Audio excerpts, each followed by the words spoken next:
Bonjour à vous et puis, bienvenue sur, Web TV Pro. Je suis Gilbert Weinborg, je suis consultant en audiovisuel, mais aussi, youtubeur. J'ai eu plusieurs Web TV, que j'ai fondé en 2016-2017, et puis bon ça j'ai toujours continué là-dedans. L'audiovisuel, c'est un petit peu mon dada. Aujourd'hui, j'ai envie de vous parler d'un truc important, quand on construit une émission de télévision, mais aussi une émission, une vidéo YouTube, c'est strictement pareil, le streaming et la télévision. Il y a quelques petites différences, mais elles sont pas flagrantes en réalité. Alors aujourd'hui, donc je vais vous parler du thème du jour: comment font les pros? Donc c'est un petit peu ce qui se passe en coulisses, dans l'audiovisuel. C'est toute la partie préparation en réalité. C'est ce qu'on appelle la pré-production. Pré-production, ben, c'est en fait, tout ce qu'on fait avant pour que l'émission se déroule dans des bonnes conditions, aussi bien pour les personnes qui sont devant la caméra que les personnes qui sont derrière, c'est-à-dire les techniciens, qui sont souvent nombreux sur les plateaux de télévision. Hem Donc, on va aller tout de suite dans le vif du sujet. Globalement, ce que je vais vous expliquer ici, ça se passe en télévision ou dans les grands studios. Mais vous pourrez aussi tout à fait l'utiliser dans votre, studio, à la maison, dans votre studio YouTube, sans aucun problème. C'est toute la partie préparation et vous allez voir, ça va vous aider. Et si vous me mettez, dans un petit commentaire, je vous filerai un storyboard et un conducteur, enfin un lien vers un storyboard et un conducteur exemple, pour que vous puissiez, éventuellement travailler vos propres émissions là avec. Je pense que ça vous sera utile d'une manière ou d'une autre. De toute manière, moi, ça m'est utile à chaque fois, le aussi bien le storyboard que le conducteur parce qu'en fait, moi, ça m'aide à me préparer, ça m'aide à construire mon calendrier aussi. Au niveau des enregistrements, au niveau des lives aussi, hein, il faut pas l'oublier et puis voilà. Donc tout de suite, on va dans le vif du sujet. Donc là, vous avez le premier slide. Préparation et déroulement d'une émission web TV, ça pourrait aussi télévision. On est à peu près dans les mêmes concepts.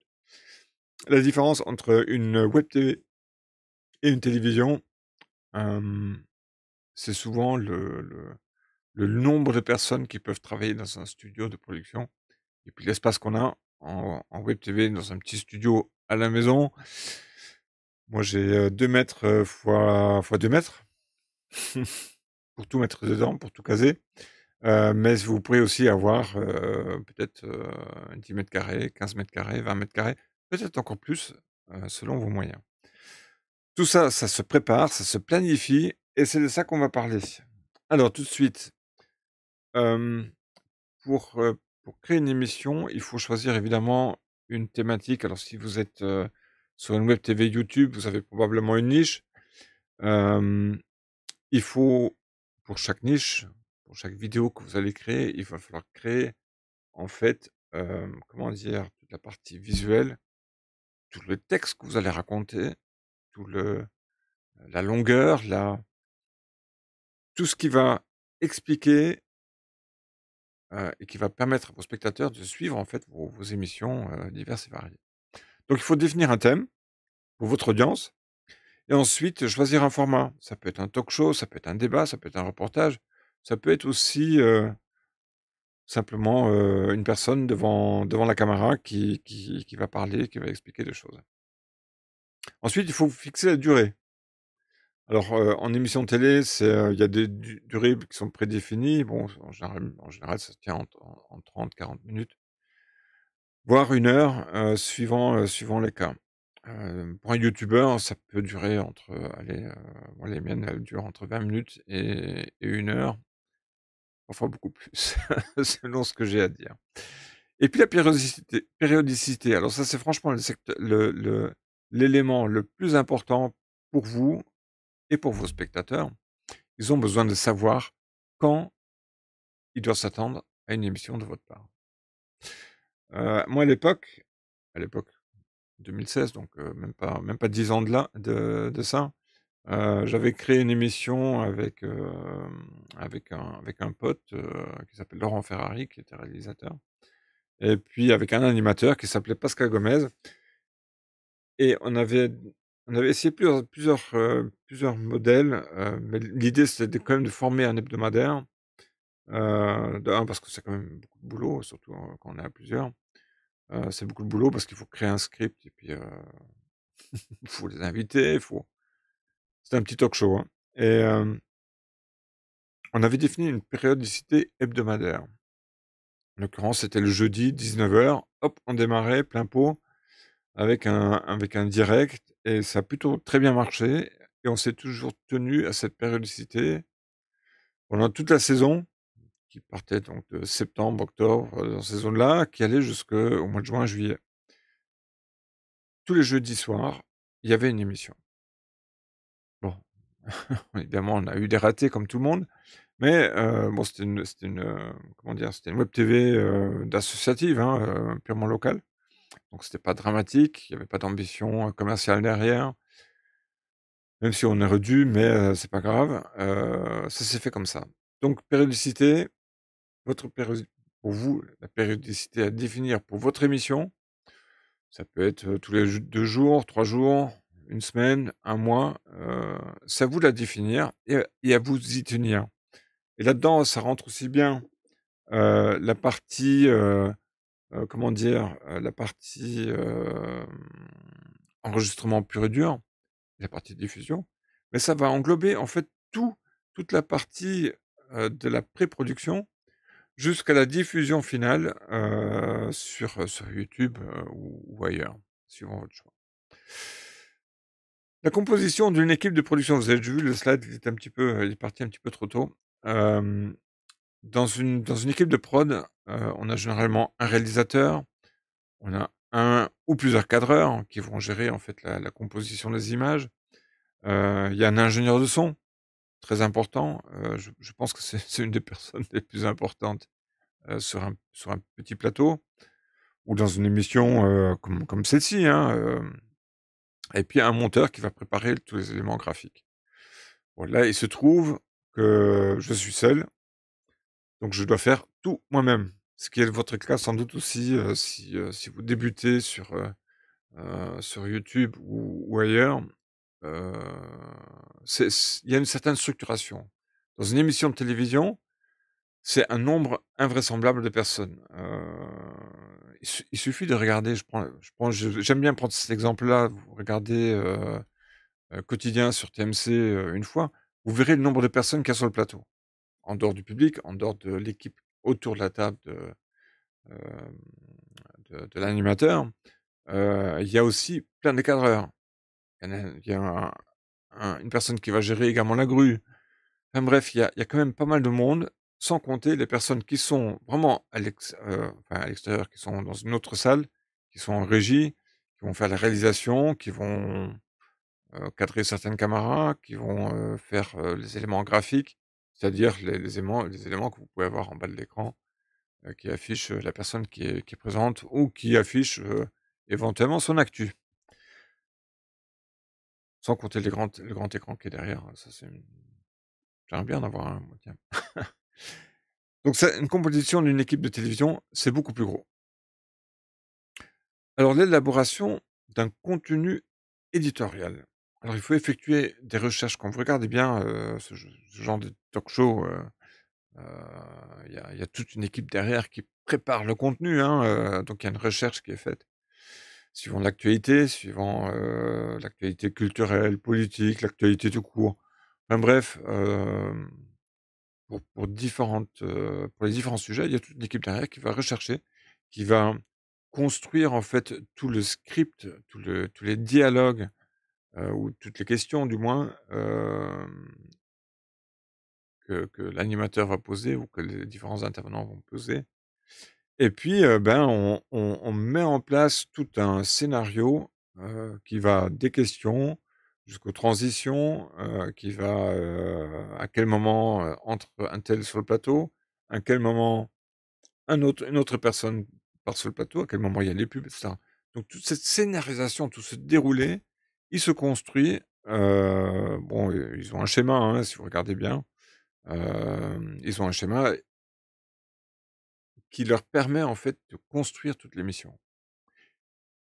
Et pour un youtubeur comme moi, tout seul, c'est la même chose. C'est la même chose. C'est-à-dire que vous avez un storyboard, un contenu, c'est une recherche éditoriale que j'ai faite, et puis, ben, on déroule le scénario, soit avec un prompteur, ce qui a été le cas, par exemple, pour beaucoup de mes émissions, Comprendre en 5 minutes, ça se déroule au prompteur.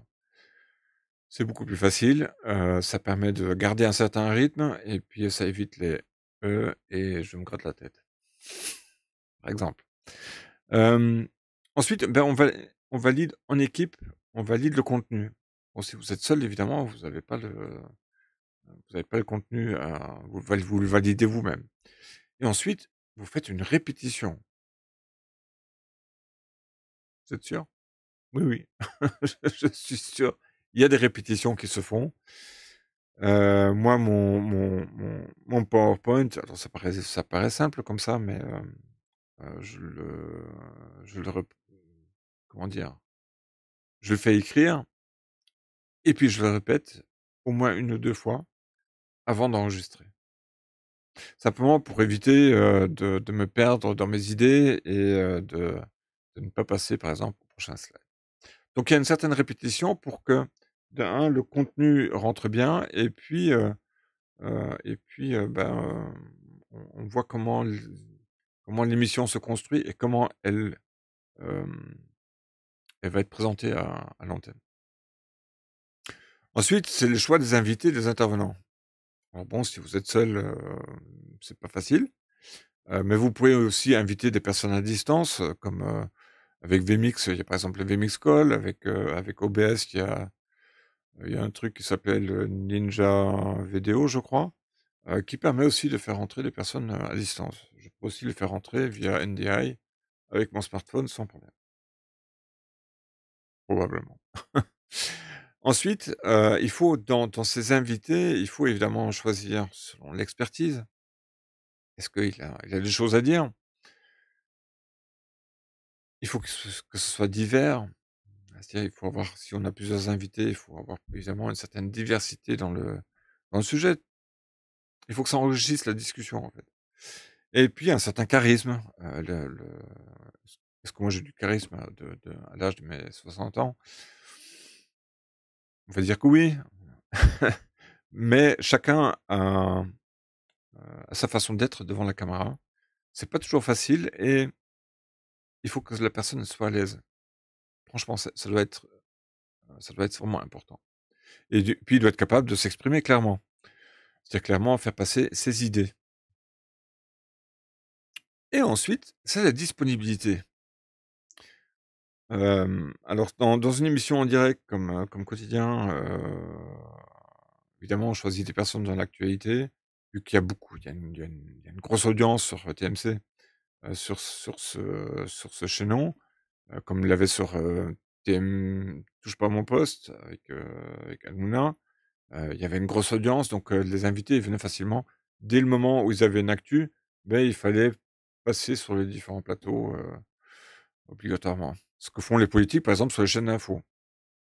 Quand elles ont quelque chose à dire, ben, heu, comment dire? Ils sont souvent disponibles. Bref, il faut aussi confirmer. Alors ça m'est arrivé souvent avec l'émission que je gérais à l'époque, hem, jusqu'au dernier moment, on n'était pas sûr et certain que les invités venaient. Ils avaient oublié, ils étaient en retard ou ceci ou ça. Il faut être hyper ponctuel. Une émission, ça démarre à 19h. Enfin, là, mon émission à l'époque démarrait à 19h et ça ne démarrait pas à 19h05 ou 19h30, non. Et quand l'invité n'était pas là, bah, fallait, comment dire? Remplir.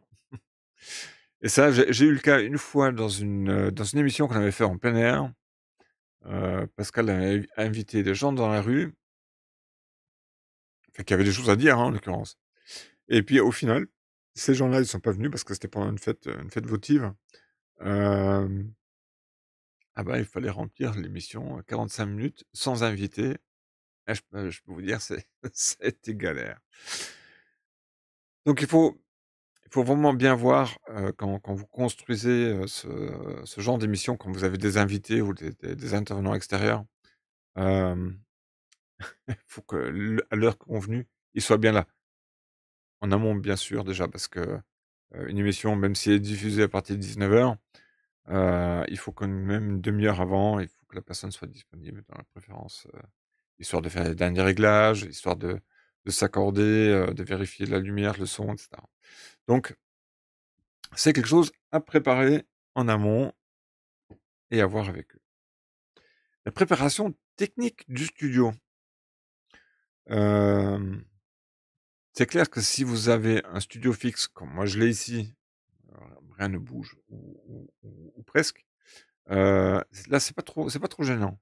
Mais, dans un studio qui est éphémère, ce qui était mon cas à l'époque, heu, il fallait venir à midi pour monter le studio. À 18:00, il y avait l'animateur qui arrivait. Et puis à 20:00, quand on avait fini l'émission, ben, on faisait un petit débrief à chaud et puis il fallait démonter le studio. Ah, je peux vous dire, des fois, ça peut être vraiment galère. Mais bon, il faut quand même faire une préparation technique, c'est-à-dire vérifier que les caméras fonctionnent bien, que l'éclairage est correct, que le système de mixage fonctionne.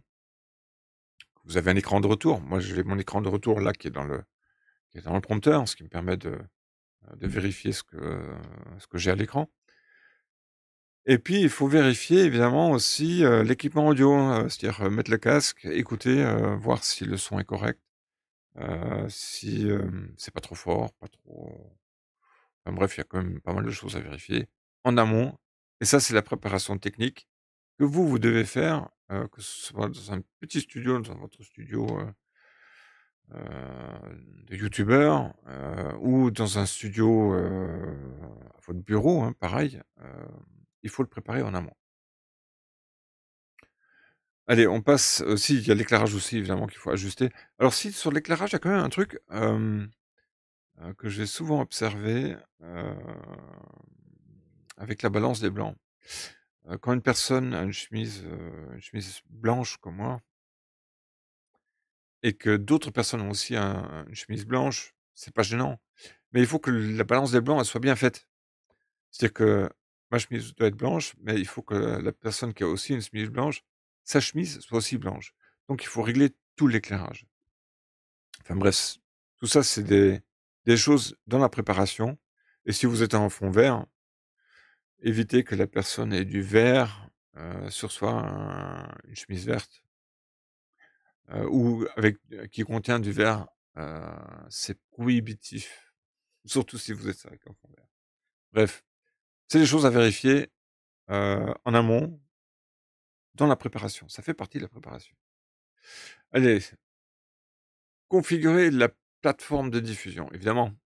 Hem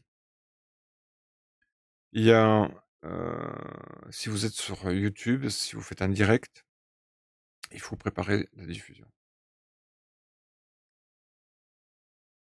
Récupérer vos clés de connexion, gérer les paramètres techniques, vérifier bien les paramètres techniques, sur votre ordinateur, et ensuite, ben, faire un test. Le test, ça mange pas de pain, c'est ultra efficace, ça vous permet de vous rendre compte qu'il y a un truc qui marche pas et c'est ça qui est important. Voir ce qui marche ou qui ne marche pas. Et ensuite, ben, il faut intégrer également, préparer dans votre mélangeur, que ce soit un mélangeur, OBS ou VMix ou que ce soit un mélangeur, physique, hein, il faut préparer, tous les éléments graphiques qu'on va devoir intégrer dedans. Allez, on passe au sujet suivant qui va être la création des éléments graphiques. Alors la création des éléments graphiques, vous allez voir le slide dans quelques secondes, c'est ce qu'on appelle les synthés ou les ME, je crois. C'est tout ce qui va s'afficher en bas de l'écran. Ça peut être, un logo, ça peut être, comme sur les chaînes d'infos, les infos qui circulent. Ça peut être un logo, ça peut être tout cet habillage, tous ces éléments graphiques, il va falloir les préparer en amont, parce que sur le moment même, ça marchera pas. Ça marchera pas parce qu'il y aura toujours un raté que vous aurez oublié si vous n'avez pas préparé. Donc la préparation est ici tout aussi cruciale. Alors ça, c'est l'élément important pour le présentateur, c'est le conducteur ou les gens qui sont sur le plateau. Savoir le conducteur, en régie aussi d'ailleurs, c'est de savoir à quel moment, à que comment dire? Si vous démarrez une émission à 20:00, bah, vous faites, par exemple 2 minutes d'introduction avec le présentateur, vous allez voir là. À 20:02, on attaque le sujet principal, donc ça peut être un changement de caméra, ça peut être une transition un petit peu particulière et ensuite, bah, c'est l'invité qui va parler et puis, il y a les échanges avec le présentateur ou l'intervieweur, qui se font pendant une quinzaine de minutes et ensuite, ben, à 20:17, on est toujours dans une chronologie, hein, à 20:17, vous faites un débat peut-être entre les autres personnes présentes sur le plateau, ce qui est je vous invite toujours à regarder l'émission quotidienne. Qu'on aime ou qu'on n'aime pas, c'est pas la question, mais c'est quelque chose qui est hyper timé et là, vous pouvez vous baser dessus parce que c'est en direct et c'est diffusé à l'antenne. Donc il y a les écrans de pub qui interviennent et tout ça, c'est chronologique. Enfin, il y a une vraie chronologie dedans. Donc au débat, bah, il y a là, en l'occurrence, à 20:17, donc il y a un débat, qui va durer 10 minutes et puis, tout le monde y participe et ensuite à 20:27, si votre émission dure, 30 minutes, à 20:00, vous commencez à faire des conclusions. C'est-à-dire, les conclusions, c'est, toute la partie, qu'est-ce que vous avez appris pendant l'émission? Quelles sont les actus des invités et des participants? Et puis vous dites globalement, à demain. Ça, c'était le conducteur. Donc si vous tapez dans les commentaires, «Je souhaite avoir un conducteur», je vous mettrai les liens en dessous du commentaire. Ensuite, c'est des répétitions. Je vous ai dit, hein, moi-même avec mon PowerPoint, je fais des répétitions, des ajustements, donc ce qu'on appelle une lecture à froid, pour justement voir si tout se déroule correctement techniquement. C'est d'avoir une répétition technique, donc voir si toutes mes scènes, ou tous mes écrans, fonctionnent correctement et ensuite on fait une répétition générale. C'est-à-dire que grosso modo, je fais une première fois l'émission sans enregistrement. Des fois, je regrette d'ailleurs de ne pas enregistrer. Et puis, bah, on fait une vérification, que tout le monde a à peu près, son émission en tête, et ensuite on fait un débriefing. Et le débriefing, on le fait aussi en général, après l'émission, parce que, bah, on a besoin de savoir quel est le ressenti et on a besoin surtout de s'améliorer en continu. Ensuite, on prépare un plan B. Ça peut être un backup technique, ça peut être, une connexion secondaire, ça peut être un contenu de remplacement. Vous évoquiez tout à l'heure une émission où les invités n'étaient pas venus, où pendant 45 minutes, le pauvre animateur, beh, il a gentiment ramé, ramé, ramé, ramé, ramé. Bon, c'était pas c'était une galère, mais bon, c'était, pour lui, ça lui a permis de bien, verrouiller ensuite les intervenants, les invités qu'il avait à son émission. Donc il faut un contenu de remplacement au cas où et puis pour, des problèmes techniques, il faut une équipe de support pour, gérer aussi bien les problèmes en plateau ou les problèmes en régie. Le jour J, on fait une checklist de pré-émission, c'est-à-dire on fait une dernière vérification technique, on fait le maquillage et la coiffure, Bon, pour la coiffure et le maquillage, c'est je peux revérifier derrière, j'y suis pas. On fait une balance des sons et on fait un briefing final avec tous les intervenants, aussi bien les chroniqueurs, les intervenants externes, les invités et cetera. On fait un on fait un briefing final pour que, au moment où on va enregistrer ou diffuser en direct, tout se déroule selon le conducteur. À peu de choses près, on il y a toujours une petite marge de manœuvre, mais il faut vraiment préparer ça, sérieusement. Le déroulement de l'émission, ben, c'est le lancement. On lance le streaming et puis hop, on déroule le conducteur. Hem, L'animateur, le présentateur, guide l'émission selon le conducteur établi, donc lui, c'est vraiment important et puis la régie, elle suit également. Même s'il peut y avoir des aléas, dans le direct, même s'il y a une certaine, liberté qui est laissée à chacun, le conducteur, il est pas là pour tout le monde. Donc c'est pour ça aussi que les animateurs, ils ont une oreillette. Alors vous, vous n'avez peut-être pas dans votre petit studio, en votre petit studio à la maison, ou dans votre bureau, mais les animateurs, ils ont tous une oreillette justement pour pouvoir dialoguer, avec la régie au cas où et d'avoir aussi, peut-être des questions supplémentaires, les questions pièges, ce que diraient, certains politiciens, dans une émission, où ils sont invités. Bref, hem, c'est un déroulement classique d'une émission en direct. Ça se prépare, de fond en comble. La gestion des imprévus, bah, oui, des imprévus, il y en a, c'est ce qu'on appelle les aléas du direct. C'est des problèmes techniques. Une caméra tombe en panne, bah, il faut pouvoir la remplacer, si on peut. C'est les retards des invités, je vous en ai parlé longuement. C'est le dépassement de temps. Hem, il faut remplir 1 heure ou 30 minutes, enfin suivant la décision que vous avez prise. Donc il faut pouvoir aussi, comment dire? Couper certains segments et réajuster le conducteur en fonction d'eux. Et puis les questions des questions imprévues,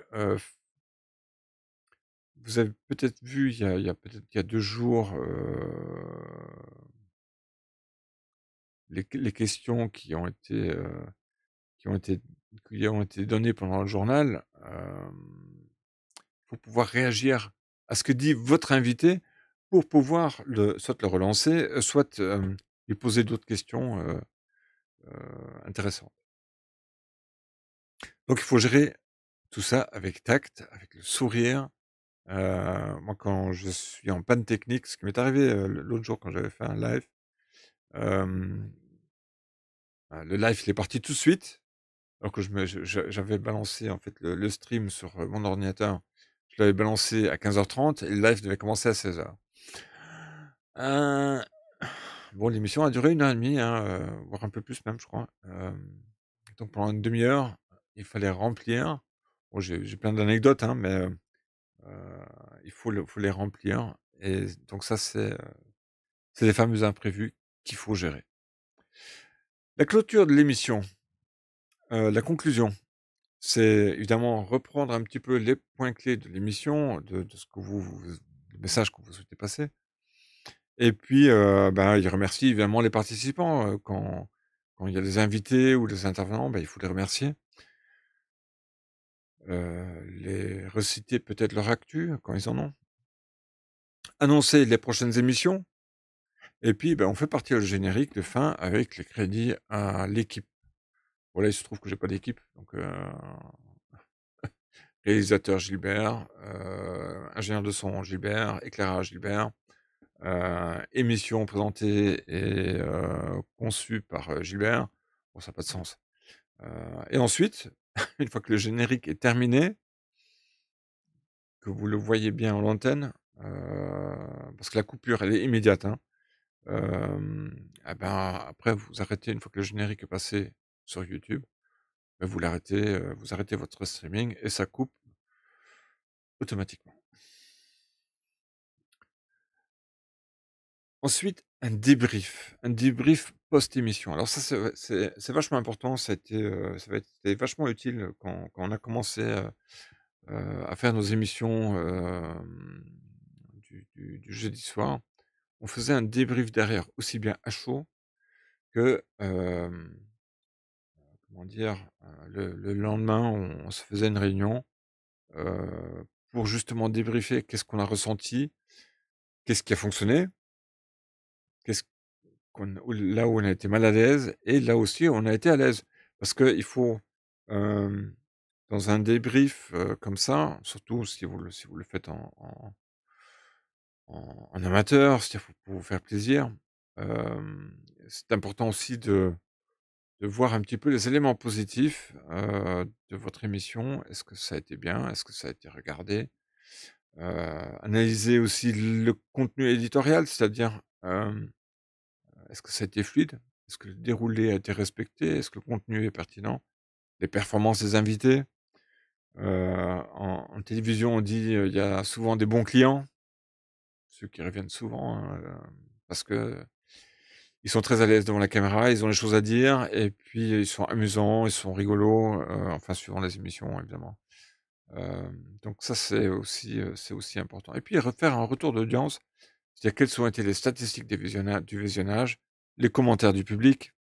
Moi, je vous invite aussi à commenter, hein, vous avez certainement aussi des observations à faire là-dessus, parce que ça fait partie en fait, ce débrief va faire partie de votre prochaine émission. C'est toutes les corrections que vous avez ou toutes les erreurs que vous avez découvert, eh ben, vous allez en apprendre et puis, dans la pro dans la prochaine émission, vous allez les réutiliser évidemment. Allez, on continue. Établissement d'un rétro-planning. Ça aussi, ça fait partie de la préparation, c'est-à-dire qu'en fait, ce rétro-planning, il va vous donner une logique éditoriale dans le temps, un calendrier en quelque sorte et ça, vous le faites pour chaque émission. Alors ça peut être relativement simple, hein, pas besoin de faire, un rétro-planning à 30 jours. Si vous n'avez pas d'invité, ça peut être à 2-3 jours, mais histoire à ce que vous vous donniez à vous-même un rythme, de production, d'émission, pour vous lancer et puis garder une certaine structure. Donc c'est définir le concept à J-30, J-20, élaboration du contenu éditorial, et préparation technique, J-10, répétition et ajustements finaux. Dans une quotidienne, on peut pas le faire comme ça, là, c'est c'est à quelques heures, mais bon, c'est toutes des équipes, hein, c'est des grosses équipes. Et ensuite, c'est les vérifications techniques et briefing final juste avant de démarrer. Et pour ça, ben, on a des outils partagés, des calendriers partagés, on a une liste de tâches attribuées. Je pense à Notion, par exemple, qui est un Notion, AI qui peut être géré là-dessus. Vous pouvez définir des listes de tâches. Mettez en place votre communication entre si vous êtes à plusieurs, hein, à travailler là-dessus. Mettez en place un outil de chat pour une communication fluide. Il y en a un, je ne sais plus le nom. Bon, c'est pas grave, vous trouverez. Et ensuite un stockage dans le cloud pour centraliser, tous les documents. Ça peut être votre Gmail, et toutes les applications Google qui sont derrière, comme sur le Drive, et cetera. Le suivi et ajustement des rétro-planning. Évidemment, hein, il faut des réunions hebdomadaires, pour voir si on est la bonne, si on est dans le bon timing, mise à jour des tâches et ensuite gestion des retards parce qu'il peut toujours avoir des retards. Ça, c'est des impondérables qu'on ne peut pas éviter, absolument pas. Et une communication entre vous sur des changements éventuels. C'est très important. Conclusion, les clés du succès. Les clés du succès en télévision, c'est comme ça, mais ça peut aussi être votre succès, si vous vous tenez à au moins quelques brides de ce que je vous ai dit, que ce soit le conducteur, que ce soit le storyboard, que ce soit la scénarisation, ça vous aidera à construire des productions qui sont consistantes, sur lesquelles vos spectateurs, heu, vont pas seulement trouver une émission qui va être bonne et puis hop, ils passent à la suite, mais pour que les personnes reviennent, qui vous identifient comme une valeur sûre, heu, à leur égard, hein, pour les informations que vous transmettez. Faites une communication, donc il y a une planification minutieuse et ensuite une communication claire avec les membres de vos équipes. Il faut rester flexible évidemment, parce que les imprévus, les aléas du direct, ça existe en permanence. Et franchement, c'est assez pénible, hein. Donc c'est pour ça qu'on prépare et mieux c'est préparé, le moins d'aléas vous aurez. C'est un classique, parmi les classiques. Donc et ensuite, bah, ça analyser chaque émission. Alors le débrief, hem, il joue vraiment un rôle clé là-dedans, le débrief et la préparation. Ils jouent tous les 2 un rôle vraiment important, parce qu'en fait, ils permettent d'avoir une vraie consistance dans vos émissions et une qualité d'émission. C'est ça qui est important. Donc voilà, on a fait le tour de cette, pré-production avec 2 sujets, enfin le sujet principal, c'est le conducteur, et la préparation de l'émission. Je vous mettrai un conducteur exemple si vous me le demandez hem, en commentaire, je vous donnerai le lien, sans problème. Moi, je vous dis à une prochaine émission que je consacrerai encore, à ce qui se passe derrière en coulisses dans les émissions télé, et puis, également ce qui peut vous être utile pour YouTube, que vous soyez un youtubeur, amateur, si je puis dire, ou, vous fassiez un YouTube pour votre boîte. Hem, Suivez les web TV, il y a une playlist web TV, je vous l'accorde, elle est assez longue, mais vous aurez toutes les informations utiles, pour construire votre propre web TV et avoir les usages, tous les usages d'une web TV pour l'entreprise, pour une collectivité ou pour vous, sur YouTube. Donc voilà, je vous dis à très vite et n'hésitez pas à liker, à commenter et à vous abonner, pourquoi pas, à Web TV Pro. J'essaie toujours de donner des infos, que j'ai recueillies à travers mon expérience, dans la production audiovisuelle. À très vite.